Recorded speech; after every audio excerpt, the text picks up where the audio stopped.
राधा वल्लभ श्री हरिवंश। यह कथा जीव की मृत्यु तथा नरक की गति कथा का तीसरा भाग है, जिसका शीर्षक है जनक यमदूत संवाद, भिन्न भिन्न पापों से विभिन्न नरकों की प्राप्ति का वर्णन। पुत्र कहता है, पिताजी, इससे पहले 7वें जन्म में मैं एक वैश्य कुल में उत्पन्न हुआ था। उस समय पौसले पर पानी पीने को जाती हुई गौओं को मैंने वहाँ जाने से रोक दिया था। उस पाप कर्म के फल से मुझे अत्यंत भयंकर नरक में जाना पड़ा, जो आग की लपटों के कारण घोर दुखदायी प्रतीत होता था। उसमें लोहे की सी चोंच वाले पक्षी भरे पड़े थे। वहाँ पापियों के शरीर को कोलू में पेरने के कारण जो रक्त की धारा बहती थी, उसमें कीचड़ जम गई थी और काटे जाने वाले दुष्कर्मियों के नरक में पड़ने से सब ओर घोर हाहाकार मचा रहता था। उस नरक में पड़े मुझे 100 वर्ष से कुछ अधिक समय बीत गया। मैं महान ताप और पीड़ा से संतप्त रहता था। प्यास और जलन बार बार बनी रहती थी। तदनंतर एक दिन सहसा सुख देने वाली ठंडी हवा चलने लगी। उस समय मैं तप्त बालुका और तप्त कुंभ नामक नरकों के बीच था। उस शीतल वायु के संपर्क से उन नरकों में पड़े हुए सभी जीवों की यातना दूर हो गई। मुझे भी उतना ही आनंद हुआ जितना स्वर्ग में रहने वालों को वहाँ प्राप्त होता है। यह क्या बात हो गई, यो सोचते हुए हम सभी जीवों ने आनंद की अधिकता के कारण एकटक नेत्रों से जब चारों ओर देखा, तब हमें बड़े ही उत्तम एक नर रत्न दिखाई दिए। उनके साथ बिजली के समान कांतिमान एक भयंकर यमदूत था, जो आगे होकर रास्ता दिखा रहा था और कहता था, महाराज इधर से आइए। सैकड़ों यातनाओं से व्याप्त नरक को देखकर उन पुरुष रत्न को बड़ी दया आई। उन्होंने यमदूत से कहा। आगंतुक पुरुष बोले, यमदूत बताओ तो सही, मैंने कौन सा ऐसा पाप किया है जिसके कारण अनेक प्रकार की यातनाओं से पूर्ण इस भयंकर नरक में मुझे आना पड़ा है। मेरा जन्म जनक वंश में हुआ था। मैं विदेह देश में विपश्चित नाम से विख्यात राजा था और प्रजाजनों को भली भांति पालन करता था। मैंने बहुत से यज्ञ किए, धर्म के अनुसार पृथ्वी का पालन किया, कभी युद्ध में पीठ नहीं दिखाई तथा अतिथि को कभी निराश नहीं लौटने दिया। पितरों, देवताओं, ऋषियों और भृत्यों को उनका भाग दिए बिना मैंने कभी अन्न ग्रहण नहीं किया। पराई स्त्री और पराये धन आदि की अभिलाषा मेरे मन में कभी नहीं हुई। जैसे गौवें पानी पीने की इच्छा से स्वयं ही पौसले पर चली जाती हैं, उसी प्रकार पर्व के समय पितर और पुण्यतिथि आने पर देवता स्वयं ही अपना भाग लेने को मनुष्य के पास आते हैं। जिस गृहस्थ के घर से लंबी सांस लेकर निराश लौट जाते हैं, उसके इष्ट और पूर्त दोनों प्रकार के धर्म नष्ट हो जाते हैं। पितरों के दुखपूर्ण उच्छ्वास से 7 जन्मों के धर्म नष्ट हो जाते हैं और देवताओं का निश्वास 3 जन्मों का पुण्य क्षीण हो जाता है। इसमें तनिक भी संदेह नहीं है। इसलिए मैं दैव कर्म और पितृकर्म में के लिए सदा ही सावधान रहता था। ऐसी दशा में मुझे इस अत्यंत दारुण नरक में कैसे आना पड़ा? उन महात्मा के इस प्रकार पूछने पर यमराज का दूत देखने में भयंकर होने पर भी हम लोगों के सुनते सुनते विनय युक्त वाणी में बोला। यमदूत ने कहा, महाराज आप जैसा कहते हैं वह सब ठीक है, उसमें तनिक भी संदेह के लिए स्थान नहीं है। किंतु आपके द्वारा एक छोटा सा पाप भी बन गया है, मैं उसे याद दिलाता हूँ। विदर्भ राजकुमारी पीवरी, जो आपकी पत्नी थी, एक समय ऋतुमती हुई थी, किंतु उस अवसर पर केकय राजकुमारी सुशोभना ने आसक्त होने के कारण आपने ऋतुकाल को सफल नहीं बनाया। वह आपके समागम सुख से वंचित रह गई। ऋतुकाल का उल्लंघन करने के कारण ही आपको ऐसे भयंकर नरक तक आना पड़ा है। जो धर्मात्मा पुरुष काम में आसक्त होकर स्त्री के ऋतुकाल का उल्लंघन करता है, वह पितरों का ऋणी होने से पाप को प्राप्त हो नरक में पड़ता है। राजन, इतना ही आपका पाप है, इसके अतिरिक्त और कोई पाप नहीं है। इसलिए आइए अब पुण्य लोगों का उपभोग करने के लिए चलिए। राजा बोले, देवदूत, तुम जहाँ मुझे ले चलोगे वहाँ चलूँगा, किंतु इस समय कुछ पूछ रहा हूँ, उसका तुम्हें ठीक ठीक उत्तर देना चाहिए। ये वज्र के समान चोंच वाले कौवे जो इन पुरुषों की आंखें निकाल लेते हैं और फिर उन्हें नए नेत्र प्राप्त हो जाते हैं, इन लोगों ने कौन सा निंदित कर्म किया है? इस बात को बताओ। मैं देखता हूँ कौवे इनकी जीभ उखाड़ लेते हैं, किंतु फिर नई जीभ उत्पन्न हो जाती है। इनके सिवा ये दूसरे लोग क्यों आरे से चीरे जाते हैं और अत्यंत दुख भोगते हैं। कुछ लोग तपाई हुई बालुका में भूने जाते हैं और कुछ लोग खौलते हुए तेल में पड़कर पक रहे हैं।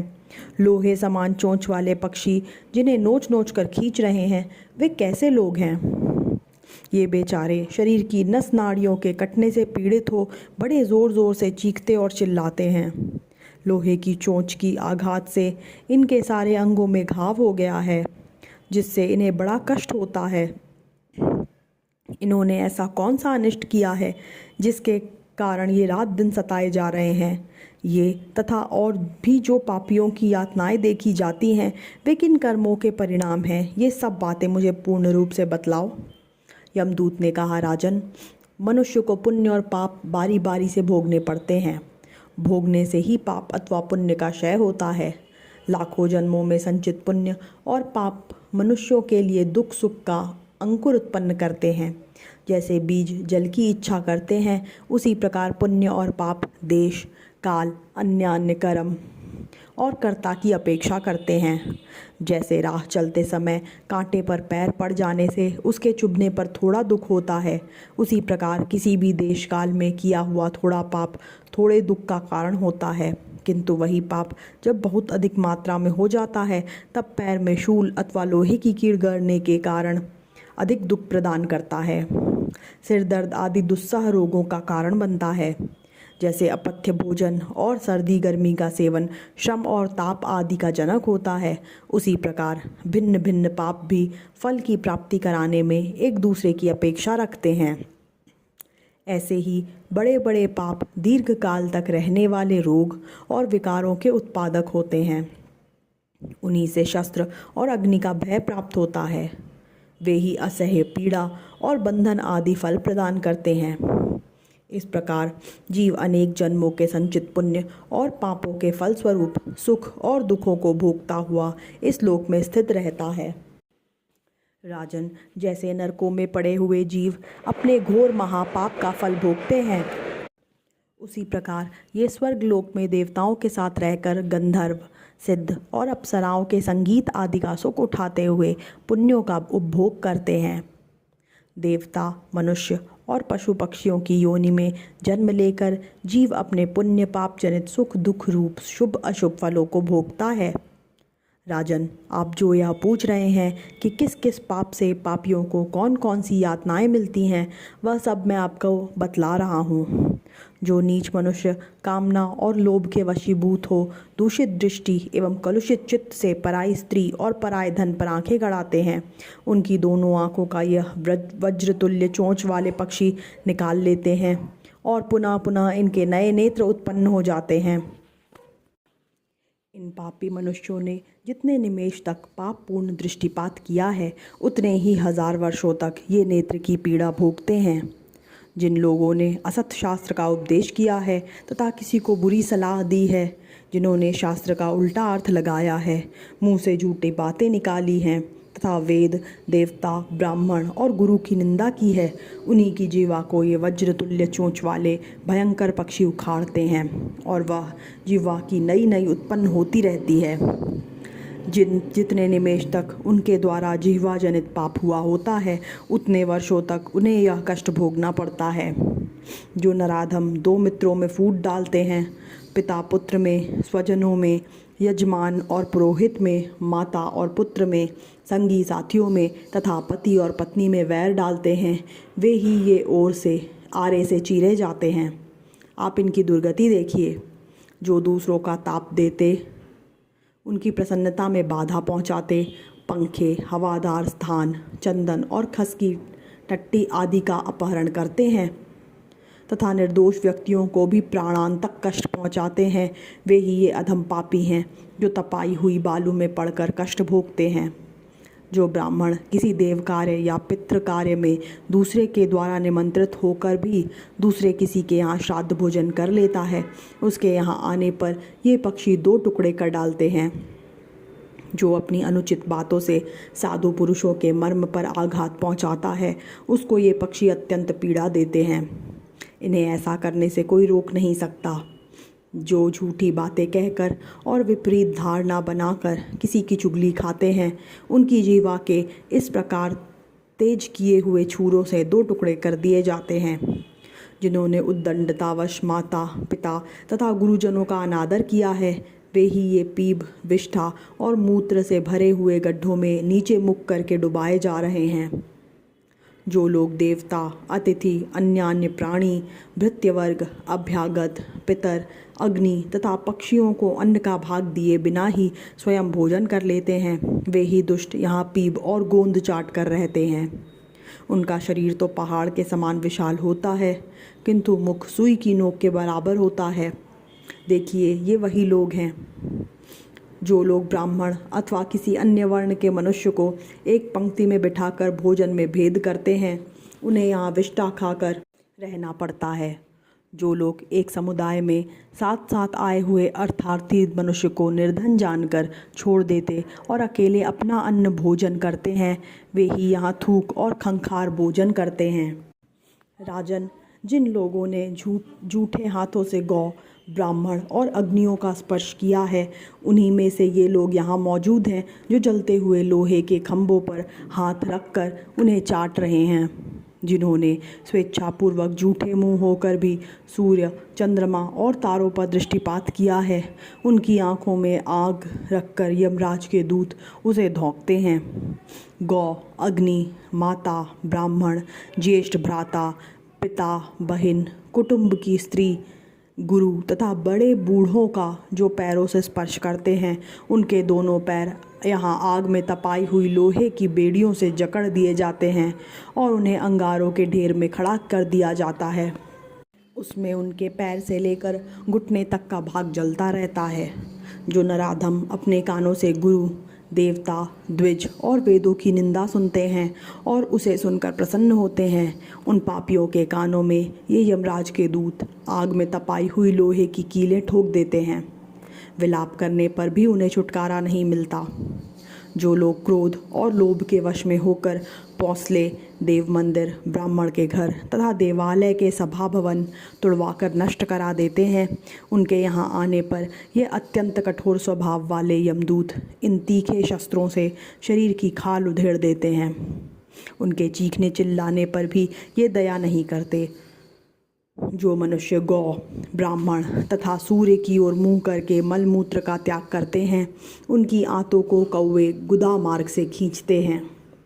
जो किसी एक को कन्या देकर फिर दूसरे के साथ उसका विवाह कर देता है, उसके शरीर में बहुत से घाव करके उसे खारे पानी की नदी में बहा दिया जाता है। जो मनुष्य दुर्भिक्ष अथवा संकट काल में अपने पुत्र, भृत्य, पत्नी आदि तथा बंधु वर्ग को अकिंचन जानकर भी त्याग देता है और केवल अपना ही पेट पालने में लग जाता है, वह भी जब इस लोक में आता है तो यमराज के दूत भूख लगने पर उसके मुंह में उसी के शरीर का मांस नोच कर डाल देते हैं और वही उसे खाना पड़ता है। जो अपनी शरण में आए हुए तथा अपनी ही दी हुई वृत्ति से जीविका जलाने वाले मनुष्यों को लोभवश त्याग देता है, वह भी यमदूतों द्वारा इसी प्रकार कोलू में पेरे जाने के कारण यंत्रणा भोगता है।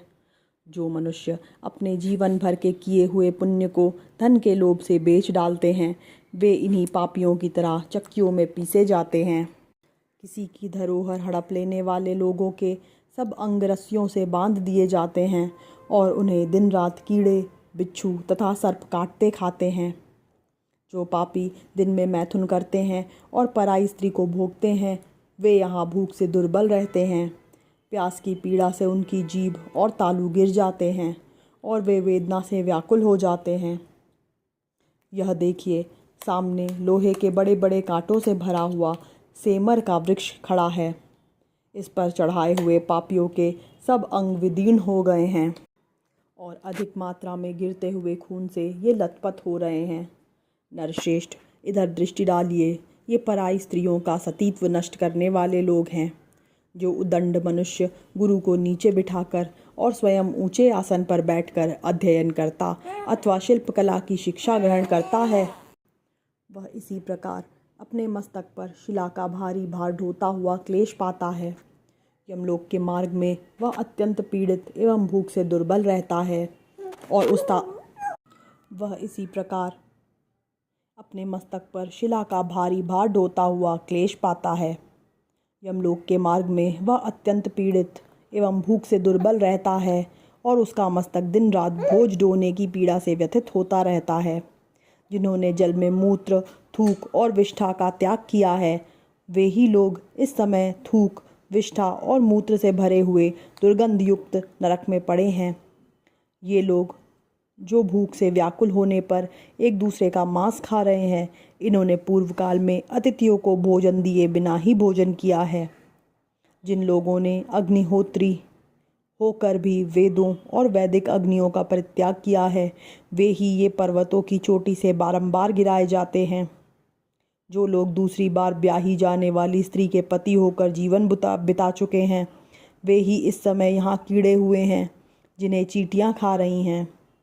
पतितों का दिया हुआ दान लेने, उनका यज्ञ कराने तथा प्रतिदिन उनकी सेवा में रहने से मनुष्य पत्थर के भीतर कीड़ा होकर सदा निवास करता है। जो कुटुंब के लोगों, मित्रों तथा अतिथि के देखते देखते अकेले ही मिठाई उड़ाता है, उसे यहाँ जलते हुए अंगारे चबाने पड़ते हैं। राजन, इस पापी ने लोगों की पीठ का मांस खाया है, पीठ पीछे सबकी बुराई की है, इसीलिए भयंकर भेड़िए प्रतिदिन इसका मांस खा रहे हैं। इस नीच ने उपकार करने वाले लोगों के साथ कृतघ्नता की है, अतएव यह भूख से व्याकुल तथा अंधा, बहरा और गूंगा होकर भटक रहा है।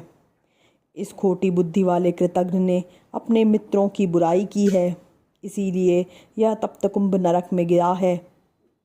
इसके बाद चक्कियों में पीसा जाएगा, फिर तपाई हुई बालू में भूना जाएगा, इसके बाद कोल्हू में पेरा जाएगा, तत्पश्चात असीपत्र वन में इसे यातना दी जाएगी, फिर आरे से यह चीरा जाएगा, तदनंतर कालसूत्र से काटा जाएगा। इसके बाद और भी बहुत सी यातनाएं इसे भोगनी पड़ेंगी। इस पर भी मित्रों के साथ विश्वासघात करने के पाप से इसका उद्धार कैसे होगा, यह मैं भी नहीं जानता।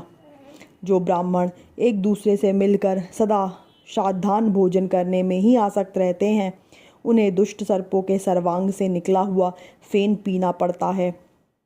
सुवर्ण की चोरी करने वाले, ब्रह्म हत्यारे, शराबी तथा गुरुपत्नीगामी, ये चारों प्रकार के महापापी नीचे और ऊपर धधकती हुई आग के बीच में झोंककर सब ओर से जलाए जाते हैं। इस अवस्था में उन्हें कई हजार वर्षों तक रहना पड़ता है। तदनंतर वे मनुष्य योनि में उत्पन्न होते तथा कोढ़ एवं यक्ष्मा आदि रोगों से युक्त रहते हैं। वे मरने के बाद फिर नरक में जाते हैं और पुनः उसी प्रकार नरक से लौटकर रोग युक्त जन्म धारण करते हैं। इस प्रकार कल्प के अंत तक उनके आवागमन का यह चक्र चलता रहता है। गौ की हत्या करने वाला मनुष्य 3 जन्मों तक नीच से नीच नरकों में पड़ता है। अन्य सभी उत्पातों का फल भी ऐसा ही निश्चय किया गया है। नरक से निकले हुए पापी जीव जिन जिन पातकों के कारण जिन जिन योनियों में जन्म लेते हैं, वह सब मैं बतला रहा हूँ, आप ध्यान देकर सुने। इस प्रकार इस कथा का तीसरा भाग यहाँ समाप्त हुआ। अगले वीडियो में हम इस कथा का चौथा भाग सुनेंगे। राधा वल्लभ श्री हरिवंश।